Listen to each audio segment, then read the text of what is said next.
Tonight is a very exciting night for me because I am officially starting the arc of It's a Love Story by Annabel Monaghan. I am so excited and so very grateful to even have this book in my hands right now, so thank you to you guys for watching and supporting me. I don't remember a ton about what this book is about. I remember that our female main character's name is Jane, and I believe she works for some kind of video, TV production kind of company. I think one of her coworkers is maybe her love interest. There's some kind of lie. I think it'll be really fun to go in blind and not know the exact tropes or situations or storylines and just kind of let the story unfold as I read it. So I'm gonna go do just that and start reading and just letting it unfold in front of me.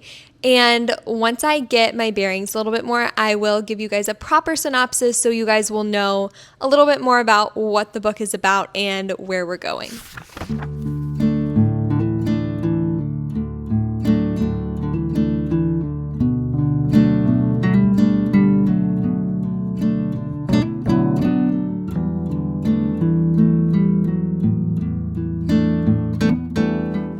I am just now 8% through It's a Love Story. I'm on chapter 4, but I thought now would be a good time to stop and give you guys a little more proper synopsis and setup of the story. Excuse my glasses. I wear these at night because of the red lenses, like block all the blue light, especially if I'm filming and have a light and stuff. It's just, might not be the cutest, but it's really good for your sleep. So anyways, excuse that. So in our book, like I said, we have Jane, and Jane grew up doing like a TV show. So what I'm picturing is kind of like a Nickelodeon kind of show where like she was the punchline kid, like the one that was always doing weird stuff, that was getting laughed at, that was getting things dumped on her, like that kind of teenage kid show vibe, which is why I feel like it's a little more Nickelodeon than like Disney Channel to me, but a little bit like if you watch Sunny with a Chance, like those skits they would do, I feel like it's kind of like that too, just like comedy kid show. So now she's an adult. She works, like I said, for kind of like a production movie company, and I feel like you can tell that she's really trying to like prove herself because of the background she's had and just how she grew up. And so she found this script that she loves, that she really believes in, and she has a meeting about it and then finds out that her like office, workplace, rival slash enemy is like also being pulled in on the project to be the cinematographer, so like the camera angle shots kind of guy, and then she's the one who found the script, so she's obviously like creatively directing and things like that. So they're in this meeting and she feels like it's kind of crashing and burning, like maybe her boss is not going to want to make the movie.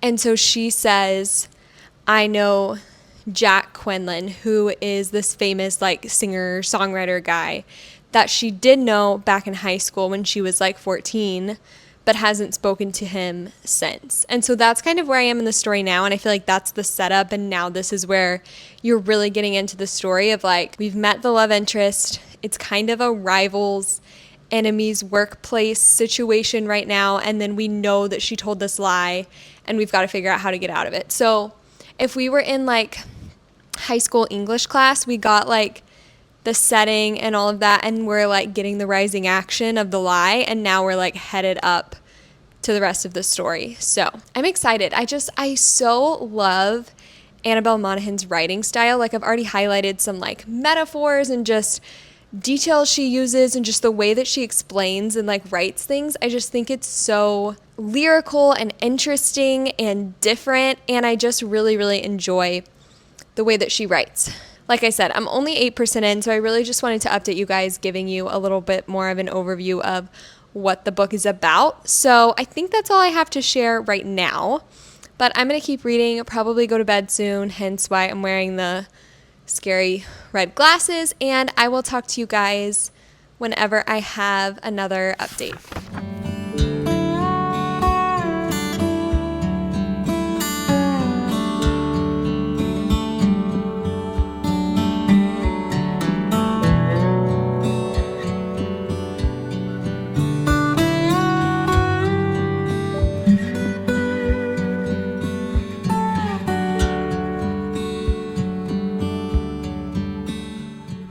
I just hit the 30% mark, so I thought it would be a good time to give you guys a little update. I'm starting chapter 11, and This book has been so fun so far. I honestly didn't have the highest expectations. I did in terms of I really have liked Annabel Monaghan's books that I've read in the past.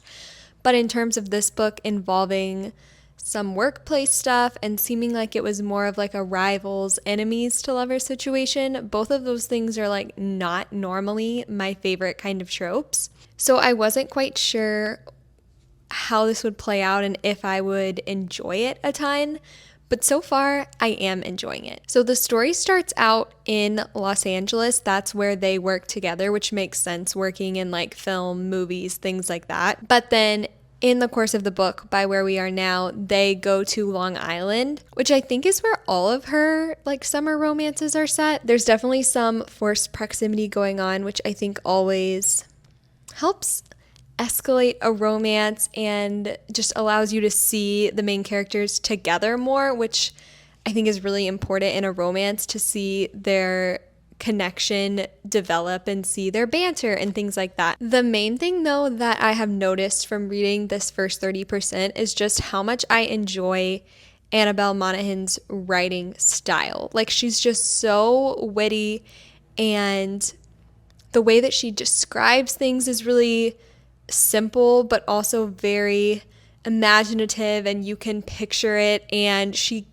just compares things really well, does really interesting metaphors, and just comments on things that I feel like you wouldn't normally comment on. Her voice in her writing is just so unique, and I think very relatable to people and just very approachable. And so I think that's why people really gravitate towards and feel comfortable in her writing. So I wanted to read maybe just a couple of things that I've just highlighted, whether it be because I thought it was relatable, or I thought it was funny, or I thought it was very just poetic and imaginative. Let me see what I have here. This was like a little description she wrote of something. It says, "The view of the ocean is behind him, beyond the boardwalk. People are skating by. The sun is getting lower, so his face is in a shadow. He's completely still, and there's so much motion behind him, it's mesmerizing, like he's in a time lapse." And it's like, I can picture that so well, and I think that's such an interesting thing to compare it to, of a time lapse. But she's not using crazy words. Like, one of the sentences is literally, people are skating by. It's just like the simplicity, but the beauty of her writing. Like, I think it's just so beautiful. This is one I highlighted on the page before. "The loud movies with the explosions and superheroes, they sell tickets because they're an escape. We don't have to think about our own lives when we watch them. We can hide in the noise. But it's the quiet movies that make room for us to look at ourselves. People cooking, teaching, gardening. They're quiet things, but they're the things that move us. And people mostly are afraid of the quiet." I think that also, while it's not crazy prevalent, because obviously it's a romance and that's our focus, I think that the film, movie creation kind of world that we are getting a glimpse into through this book is something that I find fascinating. Just as somebody, I grew up like doing theater and stuff, and I think that storytelling, I mean, if you like reading books and things like this, I just think that that is so fascinating, how people make movies, and I'm sure there will be more conversations about why stories move us and why certain stories move us, and, you know, how to pick a great script and kind of all of the things that they're talking about. And yeah, I'm just so excited to keep reading. I can't believe I'm already 30% through. I feel like I've just flown through it so far, and I'm just already so excited. I feel like at the very beginning, I was kind of like, I don't know about our main Milme character. But sometimes in an enemies to lovers kind of situation, rivals to lovers, like, I feel like it starts out that way where you're not really supposed to like them at the beginning, but he's already grown on me a little bit, and I think he will continue to grow. That reminds me, there was another quote that I wanted to read. I don't think this is like a spoiler. It's just a quote about him. Let me find it. It was the way that she wrote it. This one. "Dan dives into a pile of them like they're a ball pit at Chuck E. Cheese. When he emerges, he has one on each knee and one hanging from each arm. He seems to have bathed in them, and some of his hardness washes off.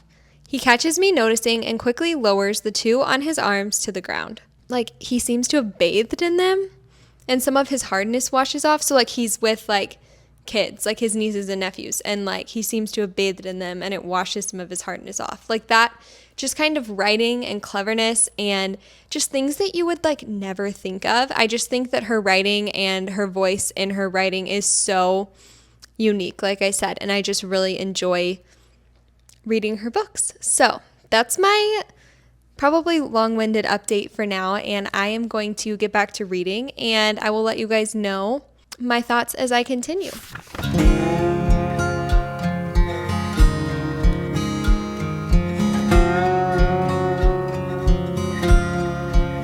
I am now 52% through It's a Love Story.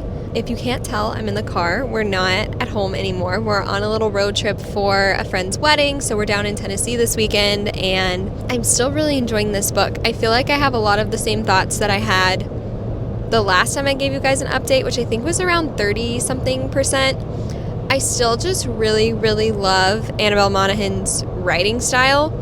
And I've been thinking about this book when I haven't been reading it and like really wanting to pick it up, which is always a good sign when you're reading a book. And again, I feel like she just does this perfect blend of women's fiction and romance where I am like equally invested in the romance with Jane and Dan and also like just Jane's story in general. I think this one's really fun because we're in Jane's point of view the whole time. So we're really getting a lot of her like thoughts and her backstory. There's even a couple of like flashback kind of things where we get some of the things that have happened in the past, like when she met Dan the first time and things that have happened like when she was on the TV show. And then with Dan's side, it's like at first you don't know a lot about him. You just know like the thoughts that Jane has had working with him. But then when you go back to Long Island for this trip they go on, and you get to see like him in his home environment with his family, like more relaxed, I feel like you really get to see a different, deeper, more vulnerable side of him as well. And so that just really makes you, I feel like, more invested in the romance when you know both characters' backstories and thoughts and motivations and vulnerabilities and like all of the things that just make them who they are and why they act the way they do and all of those things. I think that's true in real life too. Like when you know people more up close, you like them more and you're more invested. I can feel maybe starting to like anticipate some of the possible tension points where we could have a little bit of something going on towards the end of the book as like a conflict, but I also don't feel like Annabel Monaghan does that a ton. Like she doesn't do like a formula third act breakup. I feel like there of course is conflict and tension because that's life and stories reflect real life, but I don't feel like she feels like she has to put it in the book just to like throw things off. So I'm interested to see how that will play out because I mean we're at the 52% mark and I don't feel like, I mean obviously there have been really sweet moments and I do feel like they've been like getting to know each other more and starting to kind of have the romance build, but it's not like we're like full-fledged in the romance yet. So I also wonder if maybe this one's just more of a slow burn, but we'll see. I'm excited to get back into it and I will let you guys know.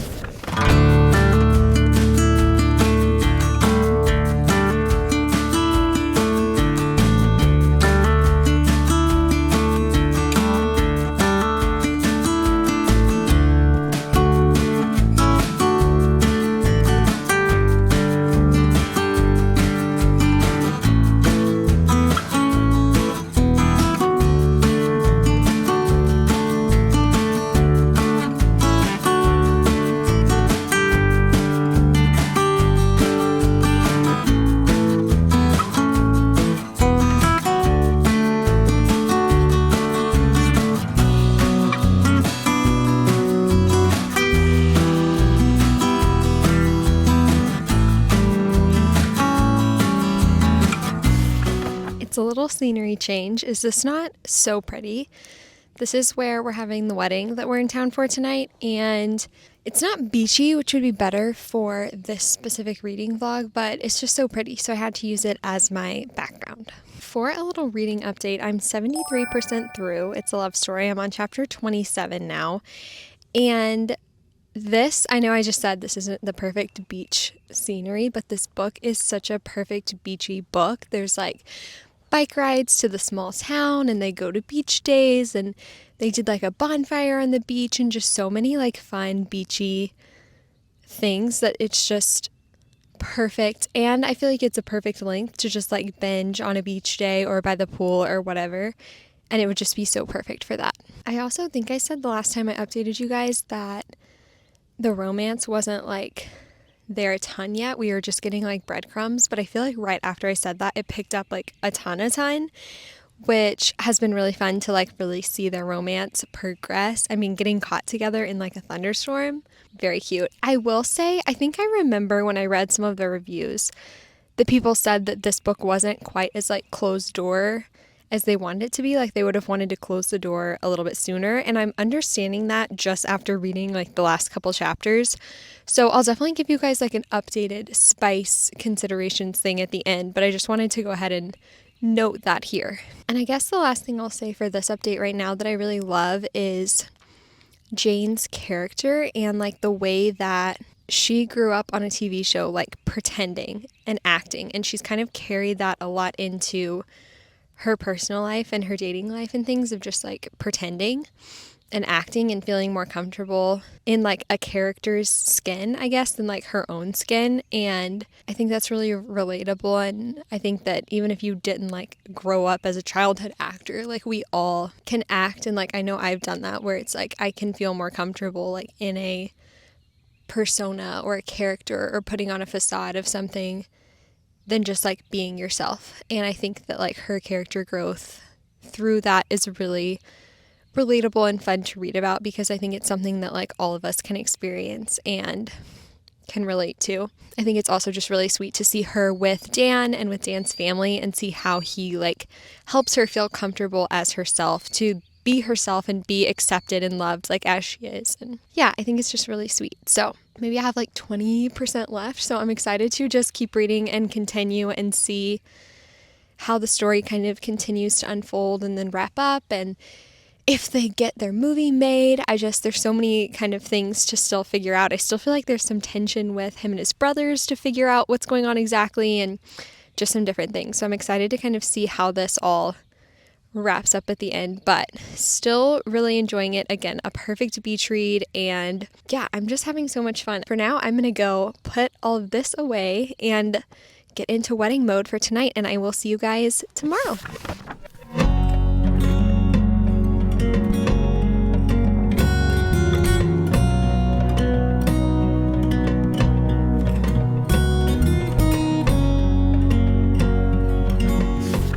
If you can't tell, I am back at home and I finally finished It's a Love Story and am ready to give my final thoughts, rating, spice, language, all of the things. So let's just go ahead and get chatting because I have a lot to say. I wanted to start with talking about like the first or the last 30 or so percent that I finished that I haven't gotten to talk about yet. One, there was a scene where they were all kind of hanging out with his friends, like old friends, and things like that, like his brothers, high school friends, childhood friends, that kind of thing.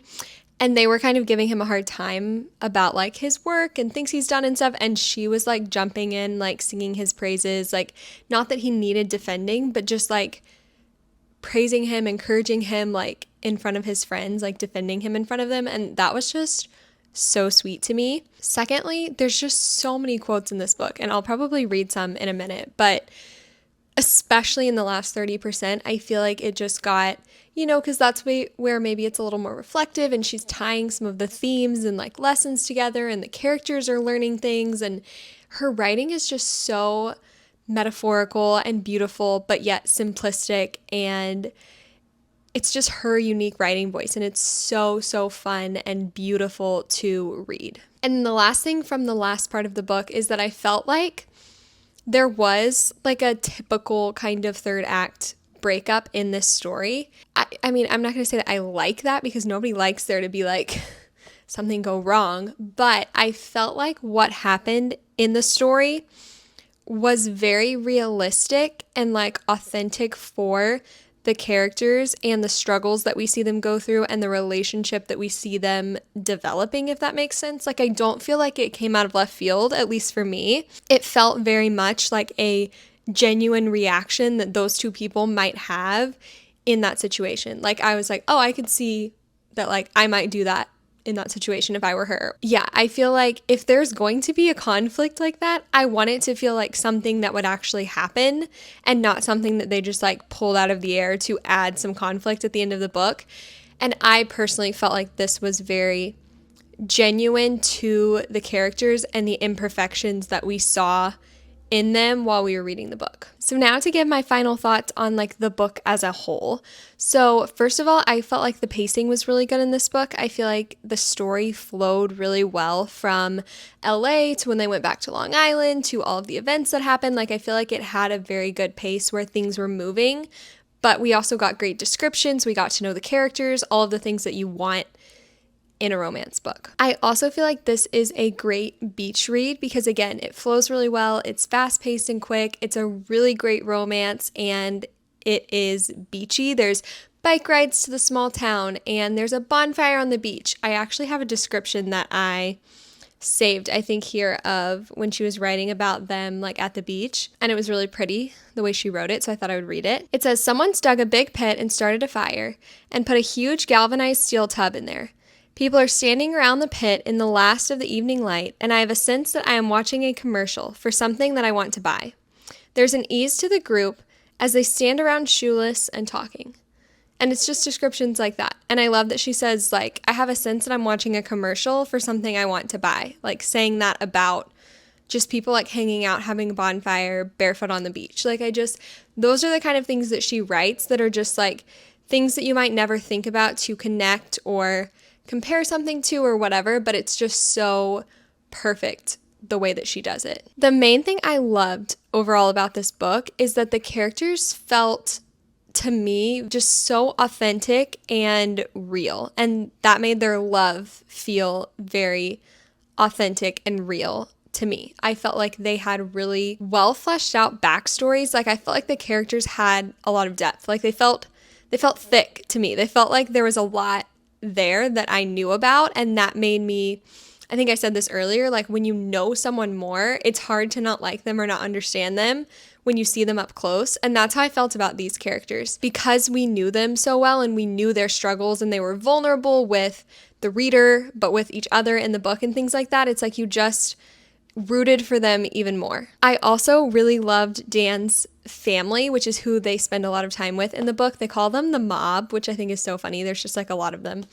And I just love their dynamic and the way that she fit in with them, and kind of the story that we see of like big family and then somebody with like very small family, and how they like just crave that, and how maybe sometimes people who have a big family take it for granted. And I think that Jane's relationship with them was so fun, and then also knowing her relationship with her own family. And I think it was a great representation of how the stories we tell ourselves affect our behavior and our lives and our self-image and all of these things, because the stories that Jane was telling herself about her family and her childhood were shaping her life as an adult. And that is something that is, I mean, that's a lot of times what you do in like therapy, is like you're untangling these things of, why do I think that's true and where did that come from? And I feel like we got to see a lot of that with Jane, and it gave her a really nice character arc, I thought, throughout the story. And I liked seeing where she was going and how she was working through some of that. And I also ended up really loving Dan. I was worried at the beginning that I wasn't going to like him for some reason. I feel like just first impression for me was like, oh no, I don't know if I like him. But he really grew on me. I ended up really liking him. And I also really loved Clem. She was Jane's best friend in the story, and I feel like she just was a really nice constant element in her life who was encouraging her and giving her great advice and listening and all of that. And I feel like she was a really great addition to the story. And then for Spice, I know this book has been described as closed door. I would still say it's pretty much closed door. For me, there was one scene in the middle of chapter 26. I don't have pages in my arc on my Kindle, or I would tell you what pages, but it's in the middle of chapter 26 that I felt like was a little more open door than I would have wanted, which I read some reviews that said that. That's the only scene for me. Otherwise, I think there were one or two other scenes that were actually closed door, in my opinion. This one was very vague. It wasn't super descriptive or anything, but it felt a little more open door to me, a little more cracked door maybe than closed door. So I just wanted to note that for you guys so you can make your own decision about reading, skipping, all of those things. So for language, I would say this book, it does have language. I would say it does have strong language, but it's very infrequent is kind of how I would describe that. Okay, and that's the end of this reading vlog. Again, I am so thankful that I got this arc and got to read it and share it with you guys. It is truly just such a dream come true. So if you're interested in reading this book, it is out now, and I hope you guys go pick up a copy. And if you guys are looking for another no spice romance that recently came out to read at the beach or this summer, I also posted a reading vlog for The Love Haters by Catherine Sinter that I also really enjoyed, so you can go check that out next. And as always, thank you guys so much for watching. Take care, friends.